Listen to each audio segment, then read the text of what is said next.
Hello everyone. So this is the continuation of our topic, in operations management. And last time we discussed and defined what is operations, and we also discussed what is management in different perspectives, and different authors. So this afternoon or today, we are going to continue sa development of management thought.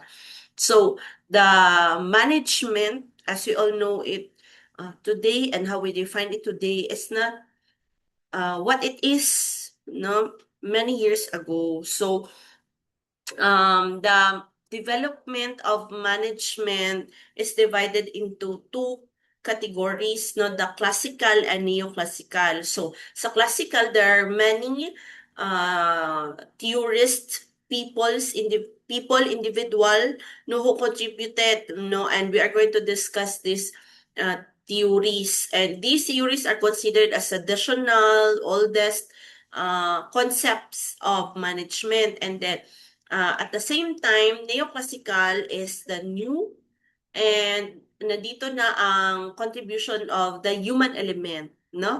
And the consideration of human element of sa management. So first, we have Taylor's four fundamental principles. So this is introduced by Frederick Taylor, and he is considered as the father of scientific management. Now, Frederick Taylor, ang scientific management niya is uh, summarized into these four fundamental principles. So according to him, class, no, we need to find the best way to do the job, no? So meaning we need to scientifically study the job, analyze it so that we can improve efficiency and productivity. So dili ta mag-rely on guesswork or chamba-chamba in doing the job, no? But instead, it should be broken down into parts that is manageable and easy to understand, no? So that we can measure, optimize, and look for the most efficient method, no? And sabi niya, we need to develop the best way and carefully analyze the job, right? And then sabi niya din, we need to develop our workers, no, and train them. Because many years ago, class, we do not see the importance of training our people, no? Because employees many years ago are treated like slaves, no?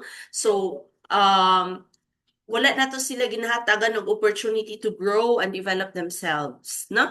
And then with the concept of Taylor, it shifted, okay?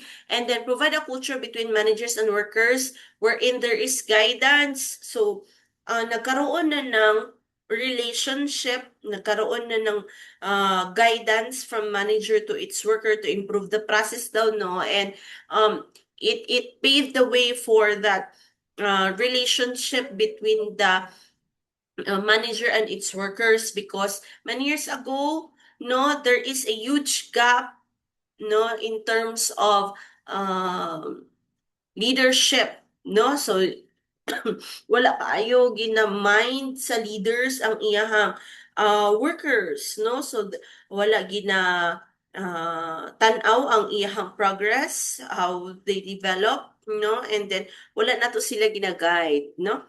But with the help of this scientific management, Taylor introduced this concept, no, na we need to guide our people, no? And lastly, sabi ni Taylor, we need to have equal division of work between management and workers.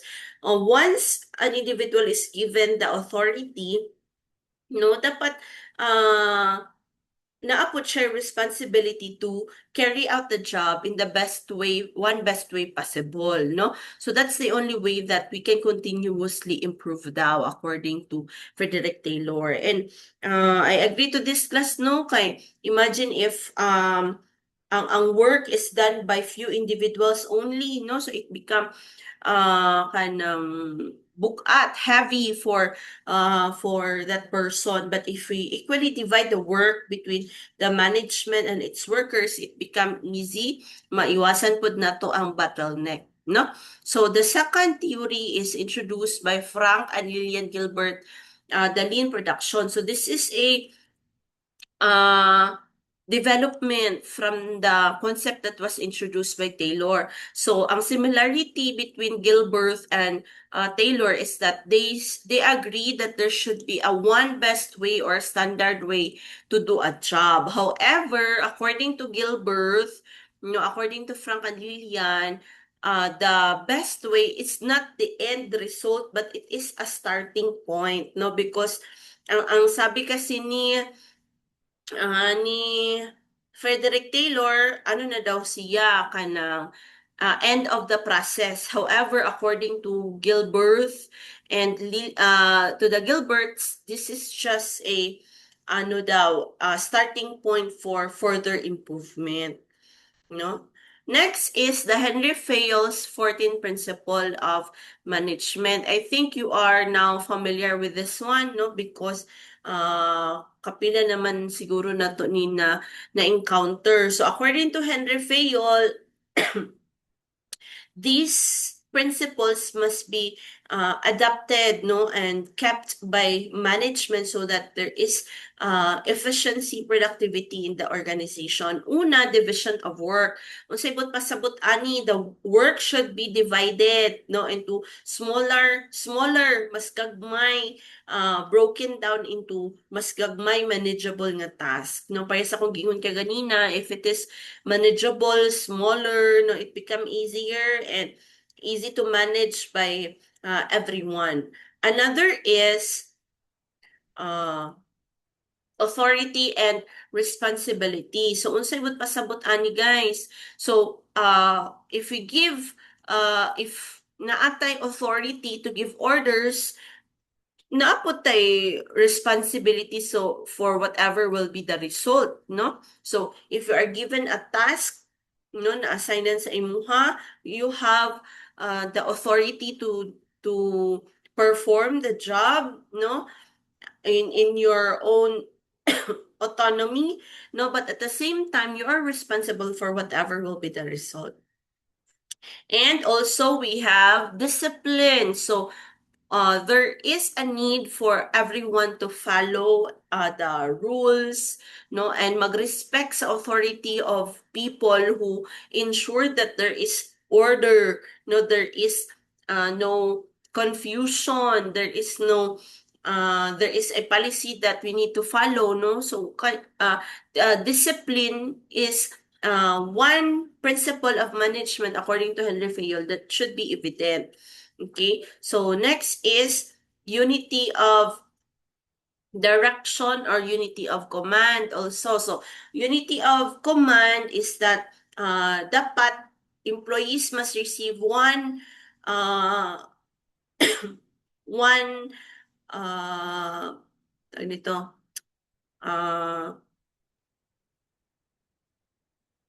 order, no, one order or one instruction rather to the one superior only para dili ta magka-confuse, no?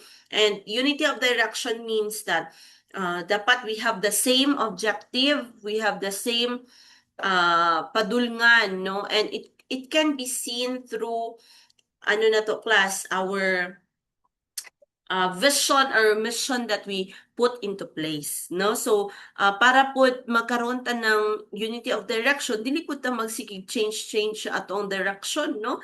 Kay ma-confuse po ta, so dapat we have one direction, unity ta, we are united in one direction. Also, sabi ni Henry Fayol, there should be a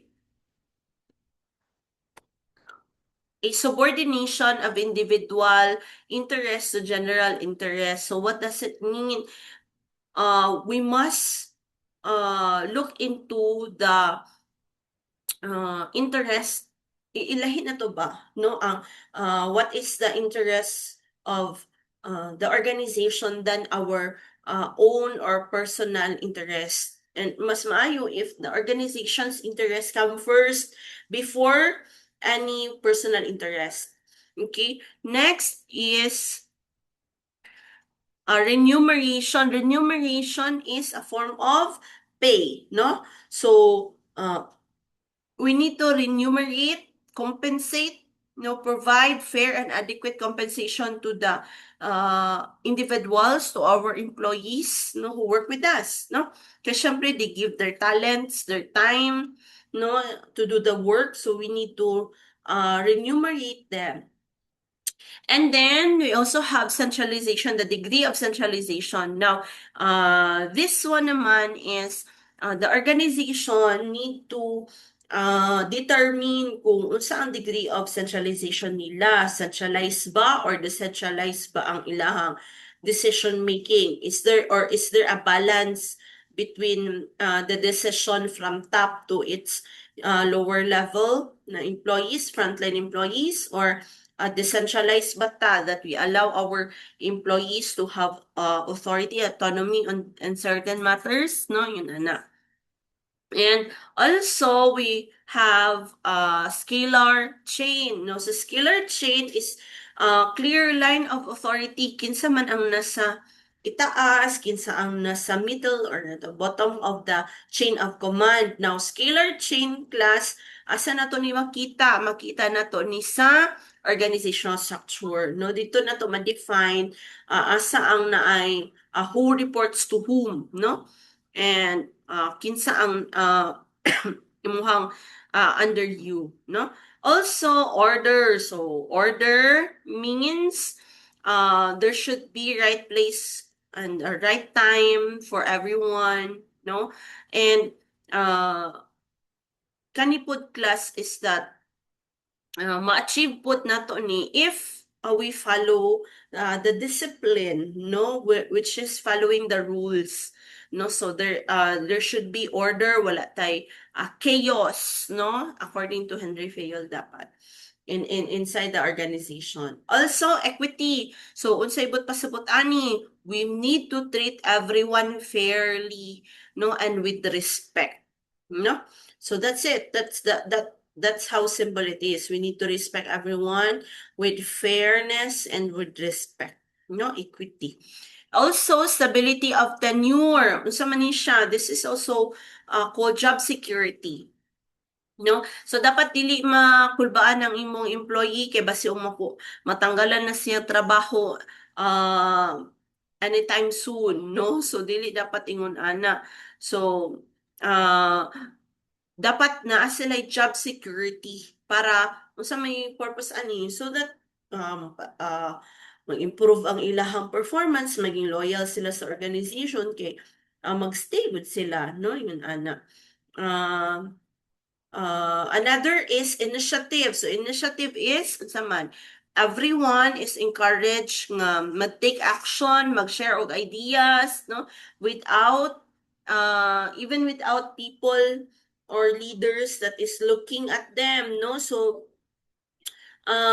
dapat naagid tay ka ng willingness, no? Initiative to take action to work. And also spirit di corps or teamwork, no? So according to Henry Fayol, there should be teamwork, no, unity inside the organization. So countries just like Philippines nga highly collectivism, no, collectivista, taas gyud ang spirit ni corps or teamwork sa atuan, no? Unlike to those countries nga highly individualistic, no? So ginahatagan gyud nato og importance ang teamwork. So all in all, these are the 14 principles according to Henry Fayol. Okay. Next is the tenets of modern bureaucracy. So bureaucracy is founded on the concept that ang model niya class is that there should be formal, written policies and clear hierarchy of authority. So, unsa di ay ng bureaucracy? So, bureaucracy class is a theory that was introduced by Max Weber. So ang iyahang manggod is to create order, fairness, consistency, no, and then kanang strict implementation of rules, no, formal gyud ta, no. So sabi ni Max Weber, ang iyang gusto class is na ato diri we need to avoid uh, avoid corruption, nato diri lang. So dapat consistent, equitable, fair ang treatment to all organization, no, para ma-avoid ang ayan corruption according to him, no. So fair ta, what is the law, no, what is the policy written in the policy, mo gyud ang ato ang i-follow, no, according to him. So this is applicable, mostly applicable sa mga government agencies, no? Kaya dapat fair na ay mga define nga roles, na ay procedures, no? Na ay policies, hierarchy, no? Of authority. Pero ang pangutanan na reduce ba ang corruption, no? So wala gihapon, no? So supposedly if this modern bureaucracy was introduced according to Max Weber, no? Kanang we become more kanang productive. However, napoy mga nag-ingon nga there is a drawbacks of this bureaucracy. Kay kung bureaucracy man god, what is the law? Muugid na siya, no? For example, may no permit to exam, no permit to exam, gid na siya dapat, no? Regardless of what is your reason, no? Because that is based on policy, no? However, just like others, no, na ma-feel na to na this modern bureaucracy, there is no flexibility. So that is one of its drawbacks. Kay in reality, there are situations, no, na kailangan na to i-consider daw, no. So kaya sabi ni ang sabi ng iba, no, ang drawbacks or negative or disadvantage ni bureaucracy is there is no flexibility. Okay, next is the Hawthorne studies.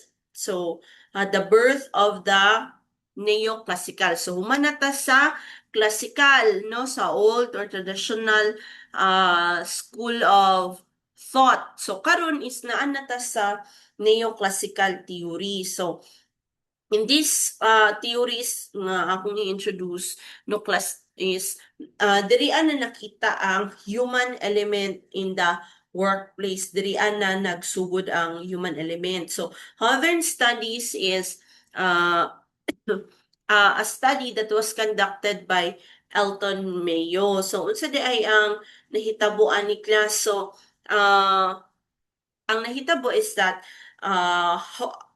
sa Hawthorne, no, a plant, no, nag-conduct si Elton Mayo og study wherein he divided two groups, no. The one group is that na nag-increase ang lighting, ang suga, no, and the other one is dim ang light. So in this study, it shows that gatong if there is physical condition, no, good physical condition sa isa ka workers or sa isa ka group of workers kay nagsiga ang suga, they showed increased productivity compared to the other. So unsa day bot pasabot ato kung siga ang suga, mas productive sila, or kaning sila nga dim ilang light dili sila productive, no. So dili lang ingon ana ang iyahang concept, but instead dili although there is physical condition, ma-feel man gud daw sa employee nga kato ganing ang light nila is clearer, mas lighter, mas dili siya dim compared to the other one. They feel that they are more valued. So meaning napakita ni Elton Mayo that there is a social and physiological factor also. No, they feel the workers increase or they increase their productivity or they perform well if they feel nga notice sila, valued sila, no, compared atong isa nga dim ang light, no. So nakita nila no ng mas maging uh, productive ang employee if they feel that they are valued. There is social and psychological factor, no? So kung sa classical theory is focus on the job, no, the best way to do the job, no, diri sa neoclassical napakita na to that there is that human factor, no, human element. So yun. And according to him also, the informal social relationship, no, and feeling valued boosted output, no? So, naging shift na naman ito in management thinking, no? In terms how we look at our employees. Another concept in neoclassical is Abraham Maslow hierarchy of needs. So, I think dili na kaayo na ko ano pa no, explain further ni kay I know that you are very much familiar with this hierarchy. So according to Maslow, our needs is divided into a specific hierarchy, physiological, which is basic needs. Safety needs, we need to feel secure, no? Dili lang physical nga security, but sa health, sa resources, sa ato ang employment, no? Part ana katong kay Henry Fayol, we also need that safety need, security of tenure. And the third level is love and belongingness. We want to belong. We want to have that sense of connection. Dili lang to the opposite sex, no? But for friends, families, workmates, no? And also esteem needs. So in this need, gusto sa tao that there is status recognition, no? Respect ka nga madawat as a person, and the highest level of the hierarchy is self-actualization, wherein the highest level wherein we desire to become the most, no? Mostly pag na-reach na nato ang self-actualization nga level classes that atong gusto is just to ang kanang unsa man atong maiwan no to the community ano ba nata sa highest level no. Now according to Maslow, we need to identify asa na itong mga employees in this level, because kung asa sila nga level dito na to sila uh, dito na to i-fulfill no ang unsa ang ilahang mga need no. And then in that way mas maging ma-improve ang ato ang employees no. And uh, they become loyal, more engaged, no? And one thing that we need to take note with hierarchy of needs, guys, is that you cannot proceed to the next level or next ano of the hierarchy if wala pa daw nimo na fulfill ang other levels, no? Next is theory X and Y. So this is introduced by Douglas McGregor. So McGregor categorized employees into two, theory X, theory Y. Theory X, he believed that ang employees, there are employees nga dili gid sila ganahan mag-work, they are uh, lazy, dili sila ganang responsibility, and they need to be coerced. Kailangan pa sila pugson to do their job. While there are also theory Y, which is employees who like to work, they are creative, they like responsibility, they like authority, and they have self-direction, na sila initiative, no, to do the job. Now, why do we need to identify no asa si theory X asa sa si theory Y? Because we will know what is the technique to motivate our employee if naa sila sa X or naa sila sa Y, right?